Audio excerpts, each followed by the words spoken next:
नमस्कार मु सत्यनारायण बेहरा आपण मानकु SN Behera Odia YouTube channel को स्वागत करुछि।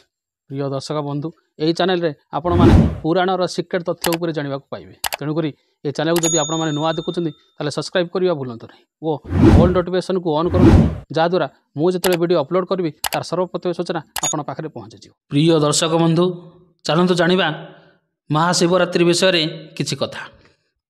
वो शिवरात्रि रे जागर करिथिबा भक्त माने काहेकि ता बासी दिन ता परदिन कलरा टिके खाती।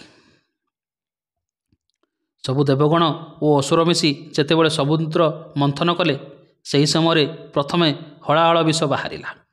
खाली विष हेले से अलगा कथा हेले हलाहल विष यह विश्व को ध्वंस करदेव। देवगण मानक मध्य भालणी पड़ा। यही समय देवदेव महादेव मो प्रभु भोलाशंकर शिव से हलाहल विष को निजे पान कले। यही संसार को रक्षा करने निजे प्रभु शिव हलाहल विष को पान कले। यापर प्रभु शिवंकर चेता चलीगला। चेता शून्य हो पड़गले तले। यही समय समस्त देवगण पाखक आसिले। से दिन थिला फाल्गुन मास कृष्ण चतुर्दशी तिथि। माता पार्वती पाखरे बसी कंदन कले। यही समय समस्त देवगण प्रभु शिवंकर चारिपाखरे बसी दीप जाली राति उजागर हो रहिले। समस्तंकर चिंता महादेवंकर किपरि चेता फेरिबो। प्रथम प्रहर रे सर्प आनी बेकरे रखिले। कारण सर्प जदि गुड़ाइले काले थंडा लागिबो। तापरे क्षीर रे मुंडरे ढाली सेवा कले। हेले मध्य प्रभु शिवंकर चेता फेरिला नहीं। एमिति सबु देवगण दीप जाली उजागर हो बसतांती। यापर द्वितीय प्रहर हैला। द्वितीय प्रहर रे समस्त देवगण चंद्र को आनी मुंडरे लगाइले। चंद्रंक शीतल किरण पड़े काले प्रभुंकर चेता पड़िबो फेरिबो। तापरे दहीरे मुंडरे लेपन कले। हेले मध्य महादेवंकर चेता फेरिला नहीं। बड़ अड़ुआरे पड़गले देवगण। किपरि महादेवंकर चेता फेरिबो। देखु देखु पुणी तृतीय प्रहर पहुँचला। पुणी देवगण महादेवंकर मुंडरे गंगा को आनी रखिले और घीओरे लेपन कले। हेले मध्य महादेवकर प्रभु शिवंकर चेता फेरिला नहीं। यही समय देवी पार्वती पाखरे बसी कांदिबाकु लागिले। समस्त देवगण को निजर क्रोध प्रकाश कले। कहिले तमे समस्ते मोर स्वामी को मारिदेवा पाई विष पियाइबाकु देल। जदि मोर स्वामी कर चेता फेरिला नहीं तेबे मु अभिशाप दे समस्त देवता को ध्वंस करदेवी।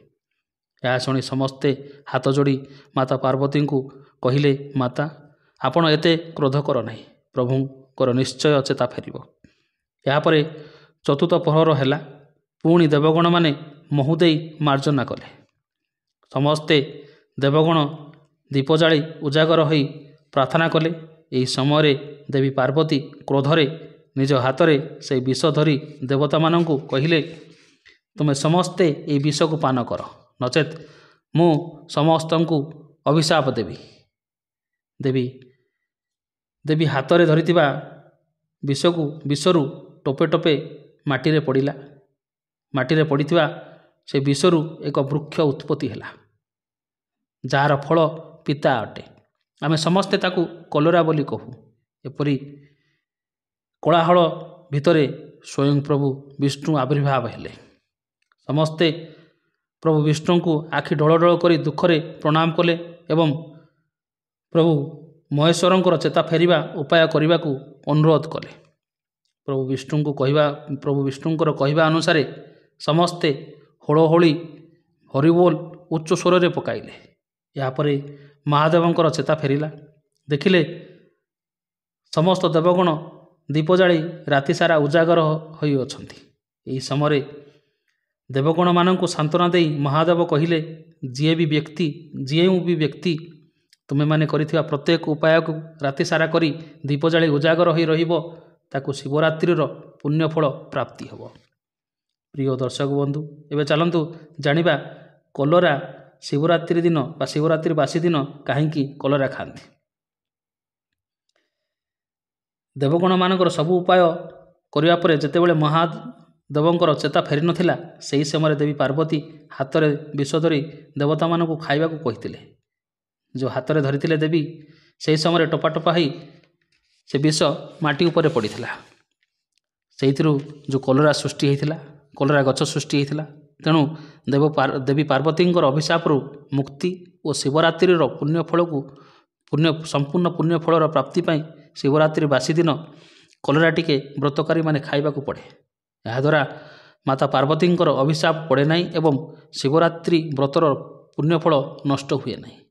ପ୍ରିୟ ଦର୍ଶକ ବନ୍ଧୁ, ଏ ଥିଲା ଶିବରାତ୍ରି ପରଦିନ ବା ବାସି ଦିନ କାହିଁକି କଲରା ଖାଆନ୍ତି। ଏଥିରେ ଯଦି ମୋର ତ୍ରୁଟି ରହିଲା ତାହେଲେ ମୋତେ କ୍ଷମା କରିବେ।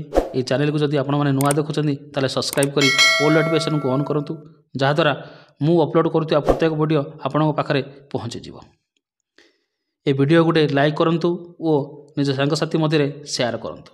ଶେଷ ପର୍ଯ୍ୟନ୍ତ ଦେଖିଥିବାରୁ ଧନ୍ୟବାଦ। ରହୁଛି। ନମସ୍କାର। ଓମ୍ ନମଃ ଶିବାୟ।